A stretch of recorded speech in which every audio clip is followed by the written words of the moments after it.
sakit lambung, lambungnya aja terus dikasih obat lambung, antasida, omeprazol.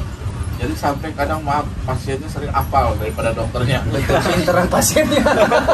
Kasih obat itu lagi gitu loh. Betul. Nah, kadang pasien pas datang ke saya langsung.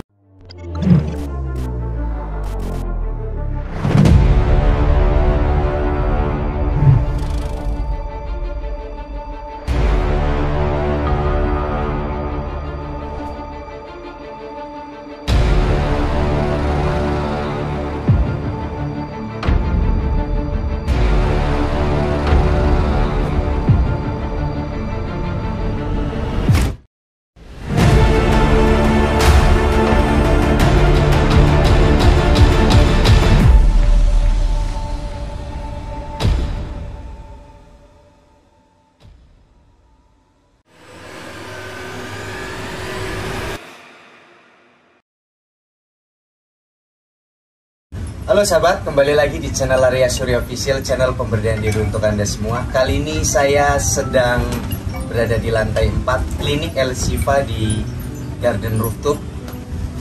Sekarang saya ditemani Dokter Shifa yang menangani banyak pasien, dimulai dari segala rupa lah intinya. Karena dokter ya tentunya apa saja ditangani, termasuk GERD atau asam lambung atau dispepsia, ataupun yang semuanya berhubungan dengan pencernaan.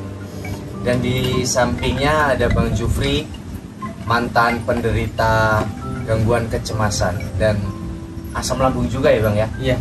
Jadi kali ini kita akan bahas dari sisi medis dan pikiran. Nanti mungkin saya akan bertanya beberapa hal kepada Pak Dokter dan juga dibantu Bang Jufri, seperti sensasi sesak dan lain sebagainya. Oke, mungkin yang pertama kita akan langsung bertanya saja kepada Dokter Shifa, apa itu GERD? Gitu. Jadi kalau hipnoterapis menjelaskan GERD itu bukan ranahnya, kecuali anxiety-nya. Gitu. Oke, Pak Dokter, GERD itu lebih tepatnya apa sih Pak Dokter? Oke, GERD itu ini memang definisi istilah termin yang masih baru ya. Waktu masih saya SMA, SD itu belum menyeruak istilah GERD ini. Iya betul. Ya. Mungkin ya istilah 2005-2007 ke atas itu baru menyeruak istilah GERD. Gitu, ya. Yang dulu biasanya secara umum, secara general dibilangnya cuma gastritis atau MAH aja orang bilang. Ya. Nah sekarang ternyata ilmu pengetahuan lebih spesialisasi, lebih subspesialisasi, sub lagi, lebih mendalami lagi tentang fenomena yang ada, tentang penyakit, dan ini berkembang untuk penyakit lambung ke arah GERD ya. Nah GERD ini kalau secara istilah berarti gastroesophageal reflux ya, jadi dari gastro ke esophageal, ke esofagus, kerongkongan ya, reflux. Jadi asam lambungnya itu reflux, dia naik ke atas ke kerongkongan, jadi penyakit ya yang diakibatkan karena reflux aliran yang berkebalikan ya, yang mestinya ke bawah ini malah ke atas ya, dari gaster ke esofagus ke kerongkongan. Nah ini tentunya berat sekali efeknya, karena apa, ini biasanya sering terjadi pada mereka penderita gastritis yang kebanyakan ya awal-awalnya didiamkan aja, dianggap biasa aja ya, dan mereka berpikir yang lain juga sama kayak begini gitu ya, salah makan aja ya, sederhana itu mereka mendefinisikannya ya. Akhirnya berlanjut ternyata efek asam lambungnya ini yang kita tahu pH-nya ini rendah sekali, antara 2-3 ya, itu bisa kalau kita kena logam silet ya, itu aja gampang berkarat. Bayangkan hebatnya lambung, ciptaan desain yang dari Maha Kuasa itu begitu bisa menampung keasaman yang begitu kuat, tapi kalau dia larinya ke esofagus, ke kerongkongan, itu belum terlalu siap. Nah makanya timbullah di satu sisi nanti ke titik yang dimana di situ ada vagal refleks. Dan vagal refleks ini ya nanti GERD ini berkembang ke penyakit yang tidak hanya lambung, tapi timbul ke penyakit-penyakit yang ke arah psikologisnya, cemasnya berlebihan. Nah karena di vagal refleks ini awalnya jantung berdebar, timbul rasa gelisah yang kuat, rasa panik yang berlebihan, rasa takut mati, rasa perasaan-perasaan yang sulit untuk dijelaskan. Iya, takut mati. Waduh, langsung nyambung. Sakit lambung, lambungnya aja terus dikasih obat lambung, antasida, metronidazol. Jadi sampai kadang maaf pasiennya sering apal daripada dokternya. Betul, pinteran pasiennya. Mau dikasih obat itu lagi gitu loh. Betul. Nah, kadang pasien pas datang ke saya, langsung saya bilang ini dia senengnya minta ampun. Kok baru kali ini ada yang menjelaskan seperti ini? Saya udah kemana-mana nih penyakit psikosomatis yang seperti ini dengan gangguan cemas ini tidak akan pernah tertangani tuntas. Betul. Akhirnya apa yang terjadi si pasien ini pindah ke klinik dari satu tempat ke tempat yang lainnya dan tidak ketemu penyelesaian. Ya, nah akhirnya apa? Timbul rasa depresi juga di situ karena Iya, berobat kemana-mana, kok nggak ketemu solusi gitu. Ya, nah akhirnya apa? Ya timbul tadi apa? Anggapan asumsi yang jangan-jangan benar nih omongan tetangga. Oh iya, Ya, ya Allah, ini saya sakit apa? Saya mau berobat kemana-mana, udah berulang-ulang berobat, tapi kok nggak sembuh-sembuh. Bener kata si Ujang meren nih, katanya kiriman dari orang. Akhirnya timbul fitnah yang enggak, ya. Iya. Seperti itu. Ya kurang lebih seperti itu. Oke, jadi berarti intinya kayak dispepsia atau GERD itu sama ya? Kurang lebih sama itu, Sama, semua ya. gejala pencernaan. Cuma hanya istilah aja ya, ada yang fungsional, ada yang organik. Iya, cuma lebih mendalam lagi ya, karena itu istilahnya memang kaitannya dengan proses fisiologisnya. Ya, kalau dispepsia dia secara umum ya ada gangguan di pencernaan ya. Baik. Oke, ini Bang Jufri yang pernah mengalami dulu apa GERD ya? GERD, asam lambung. Ah, itu biasanya apa yang dirasakan? Yang banyak biasanya teman-teman tanyakan itu apa? Iya. Gejala Kebetulan fisik nih, Mas seperti Arya dan Pak Dokter, banyak teman-teman saya mengalami asam lambung berlebih, GERD. Mereka sering sekali merasakan sesak, terus seperti tertusuk-tusuk di dada, Betul. mulut terasa asam. Itu terciptanya asam lambung itu disebabkan oleh apa sih, Dok? Iya. Jadi kembali lagi ini dasar Sampai berlebih itu. fisiologisnya adalah dari gastritis ya, radang selaput lambung. Nah, radang selaput lambung sendiri memang sebelum timbul rasa yang cemas tadi, rasa panik, rasa yang lain-lain yang sulit dideskripsikan kadang ya. Iya. Nah, itu memang dari awal sakit lambungnya itu memang suka tadi gejala utamanya dari hati yang ringan-ringan tuh ya, biasanya seperti perih ya. Nah, itu biasanya orang kalau salah makan sederhana itu biasanya aduh pedas, asam, nggak cocok di lambung, perih, panas ya. Nah, biasanya timbul reaksi di lambung, dia produksi gas. Dia produksi gas yang berlebihan ini karena di dalam ruangannya ini terbatas ya, otomatis dia berkompetisi dengan organ-organ lain ya, jantung, paru-paru. Akibatnya apa? Timbul rasa untuk paru-parunya tadi, rasa sesak Sesak di paru-paru. karena si paru-paru berkembang agak susah. Nah, biasanya akan nyaman orang yang penderita lambung itu kalau dia udah sendawa Betul ya, sekali ya. ya derap kalau bahasa ininya. Antop kalau bahasa Jawa. Bersendawa. Antop. Nah, dia baru nyaman tuh ya. Atau kalau nggak cuma derap ya, itu dari atas. Kalau dari bawah kalau udah kentut wah, udah enak ya. Udah Jadi plong rasanya. udah plong rasanya. Nah, ini untuk sekedar fisiologi sakit lambung yang masih ringan sebatas itu.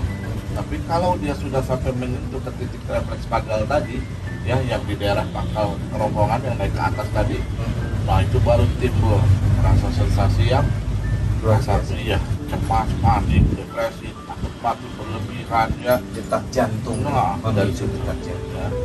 Nah, ini seringkali banyak pasien-pasien tidak tertangani tuntas, berobat kemana-mana, nggak cuma seminggu, sebulan, bahkan bertahun-tahun. Karena kebanyakan kata klien biasanya kalau sudah lama, ya paling suruhnya ke kejiwaan, ke dokter kejiwaan. Ini cocoknya kayaknya sudah ke kejiwaan saja. Karena psikisnya juga terganggu ya, Mas. Iya, ataupun hanya udah piknik aja. Iya paling gitu, piknik saja main. Ini kamu banyak pikiran, gitu. Usahakan jangan banyak pikiran. Paling hanya gitu. Jadi secara psikologisnya memang beberapa sekarang mungkin banyak yang mengerti Pak Dokter. Kalau dulu-dulu ya paling hanya suruh ke psikiater saja. Jadi saking bingungnya ini kok kayak gini terus nggak kelar-kelar. Nah kalau sekarang dokter sudah mulai banyak yang mengerti gitu. Nanti dikasih tahu, dikasih masukan dan lain-lain. Biasanya Pak Dokter itu kalau menangani pasien yang terkena GERD itu ada motivasi juga ya Pak Dokter? Betul. Jadi yang pertama ya, kalau di tempat praktek saya harus mengenali, mendiagnosa pasien ini. Sampai hanya sebatas gastritis saja, apakah sudah tahapan yang lebih lanjut, ya, akutkah atau kronika, atau yang lebih tingkat lanjut lagi, naik yang lebih berat sampai ke psikologisnya. Betul. Makanya timbul gejala yang namanya psikosomatis. Dari somatisnya itu dari radang selaput lambung, psikolnya itu psikologisnya ke pikiran. Nah, jadi penanganannya nggak bisa satu-satu, harus simultan dua-duanya. Nah, jadi kalau bisa ya tadi, mungkin kalau secara general cuma bilang, nah ini mah kurang istirahat, kurang piknik, banyak pikiran aja. Kalau bisa dia seperti detektif, dia harus cari tahu ya masalah psikologisnya itu, pikirannya itu apa, karena supaya dicari benang merahnya. Kalau udah ketahuan titik masalahnya di mana, ini baru kaitannya ke bagaimana dia bisa istilahnya menangani masalah tersebut. Ya, nah kalau menangani masalah tersebut sudah selesai, bisa dia ya macam-macam dengan penyelesaian solusi yang benar-benar tepat, atau kalaupun solusi itu pun tidak terpenuhi ya mungkin berdamai dengan masalah tersebut, ya, bagaimana mengikhlaskannya, betul. Bagaimana memaafkannya, ya, betul. Apapun bentuk itu ya, yang jelas kita bagaimana bisa lepas plong dari rasa yang ini mencekam dari permasalahan psikologis yang mengkristal bertahun-tahun yang tidak pernah terselesaikan. Akibatnya tadi dia muncul, dicetuskan dari somatisnya itu, dari lambungnya, ya. Nah ini yang kalau di saya biasanya saya suka nanya, itu kalau lagi serangan sakit itu, ulu hati sakit yang ibu ceritakan tadi, terus merasa keringat dingin keluar, ada nggak Bu kalau lagi kayak gitu ibu rasa tiba-tiba kayak cemas berlebihan, takut mati, atau perasaan yang benar-benar nggak bisa dijelasin deh? Iya dok. Nah kalau udah kayak gitu, berarti udah lebih dalam lagi nih ya. Nah baru Bu, ibu pasti sebelum datang ke sini udah berapa tempat ibu keliling? Iya, ini makanya ya. Nah biasanya gitu. Sudah bisa ditebak. Iya, jadi dia pasti udah kemana-mana tuh. Kenapa? Kalau udah ada gangguan itu, dia belum ketemu penanganan yang tuntasnya. Nah baru kita sebagai dokter biasanya menanganannya. Nah ini kalau dalam medis biasanya untuk secara penanganan somatisnya ya tadi diperbaiki lambungnya, reaksi radang di lambungnya. Secara psikologisnya biasanya ke psikiater atau ke hipnoterapis, ya, seperti itu, ya. Jadi harus dua-duanya simultan. Betul. Nah, karena kalau cuma mengandalkan satu titik, nah titiknya ini reda dari titik yang lain, ya, akan mencetuskan lagi, ya. Jadi lingkaran setan ini harus ada yang mengkat salah satu titik, dan semuanya ini dari lambung dan dari pikirannya, ya, itu harus diperbaiki. Ya, jadi akar permasalahan. Nah, ya, itu yang membutuhkan. Jadi harus benar-benar menyeluruh, dan kalau sudah penanganannya tepat, sembuhnya cepat. Betul. Sembuhnya cepat. Betul. Jadi intinya berbarengan ya dok ya. Lambungnya iya, pikirannya iya. Iya. Karena kalau salah satu saja, kalau pikiran saja lambungnya nggak diperbaiki, ya balik-balik lagi gitu. Kalau hanya lambungnya saja, pikirannya enggak, ya gitu-gitu lagi, putarannya gitu-gitu terus ya. Ya, jadi yang perlu dipahami untuk mereka yang saya lambungnya udah sampai ke tahapan yang dibahas sama kita ini, atau masih yang ringan, nah itu kita harus mulai mengeksplor lagi nih. Biasanya kalau saya bilang gejala lambungnya tadi disertai rasa yang nggak menentu, pikiran yang takut, berdebar, yang panik yang berlebihan, nah ini berarti dia harus mulai mengetahui, oh ini derajat yang beda dengan penanganan lambung biasa. Ya otomatis ya diagnosisnya beda. Kalau diagnosisnya beda, otomatis penanganannya pun juga beda. Si pasien ini harus sadar bahwa penyakit cemas yang ditemukan dari lambung ini, bagaimana bisa membuktikan ini bahwa saya ini memang terdiagnosis gangguan dengan cemasnya ini, biasanya dia sudah macam-macam nih. Mana-mana dokter dia udah datangin. Kalau dia curiganya, indikasinya tadi kalau berdebar, lari pasti ke dokter kardio, dokter jantung. Iya pasti. Kalau dia rasa gangguan sakit yang luar biasa dari ulu hati, ya super pain ke punggung belakang, ya terus rasanya enggak. Nah itu biasanya ke organ dalam, ke penyakit dalam. Nah betul. Dan jadi dia udah beberapa dokter.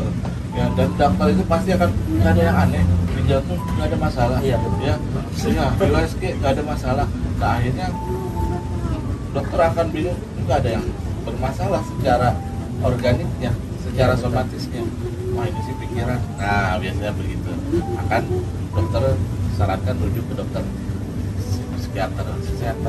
Ya, kalau bisa kayak jargonnya salah satu usaha bilang mengatasi tanpa masalah gitu, mengatasi masalah tanpa masalah baru kan gitu. Nah ini gimana caranya? Ya tadi penanganan yang sederhana gitu. Dia cari akar masalahnya, ya coba tadi dengan interview, dengan bicara dengan psikiater atau dengan hipnoterapis, dia akan terbuka masalah-masalah tadi. Nah sambil tetap jalan pengobatan medisnya. Pengobatan medis tetap Iya. berjalan. Itu akan cepat sekali. Ya betul. Beberapa klien saya juga, jadi tidak hanya psikosomatis, kadang sudah mengarah ke depresi. Biasanya si klien ini merasa ngeblank atau hidupnya ngambang. Nah itu udah mengarah ke depresi. Jadi kalau ada klien yang sudah sehari-harinya ngerasa hidupnya ngambang, ngeblank, nah itu sudah mengarah ke depresi. Beberapa memang hanya psikosomatis murni atau kecemasan saja, tapi beberapa karena mungkin sudah lama bingung, tidak dapat dukungan, itu lama-lama mengarah ke depresi. Kok ngeblank ya, kok males banget bangun pagi ya, dan lain sebagainya. Kok ini kayak bukan saya Mas Arya, dan lain sebagainya. Itu udah mengarah ke depresi. Biasanya saya mengarahkan ke psikiater sambil hipnoterapi. Sesi berikutnya usahakan sudah ke psikiater ya. Jadi ada beberapa yang nurut cepat Pak sembuhnya, beberapa tetap nggak mau karena mungkin dengar tetangganya itu kan obatnya bahaya dan lain sebagainya. Nah itu jadi kadang mereka agak takut ke psikiater gitu. Tapi beberapa yang saya suruh juga nggak mau karena takut gitu. Misal saya mentornya, ini dibantu buat psikiater biar bagus gitu. Tapi saya nanya temen, katanya enggak Mas, nggak perlu, beda gitu. Tapi tetap saja karena biasanya si klien ini kan orang ada cemasnya, depresi ada cemasnya, itu biasanya nanya berulang-ulang gitu. Iya. Mas saya harus ke psikiater kan? Iya, ke psikiater dibantu obat psikiater ya. Memang ada beberapa yang memang perlu gitu. Ntar besok nanya lagi itu lagi, besoknya nanya itu lagi, besoknya lagi nanya itu lagi. Udah sekarang gini, saya balas kamu ke psikiater lagi demi kebaikan kamu gitu. Nanti tetap konsulkan gitu, apakah ngeblanknya hilang atau tidak, diskusikan lagi. Karena biasanya kalau si klien ini udah ngeblank, males, hidupnya terasa ngambang, hidup kayak nggak hidup lah bisa.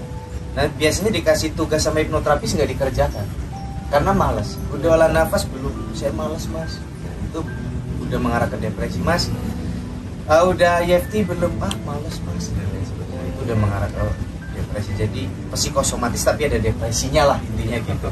Lebih dominan ke depresi. Iya, beberapa ada yang memang murni psikosomatis. Nah terkadang ada beberapa yang perlu obat tapi keluarganya tidak mau membawanya.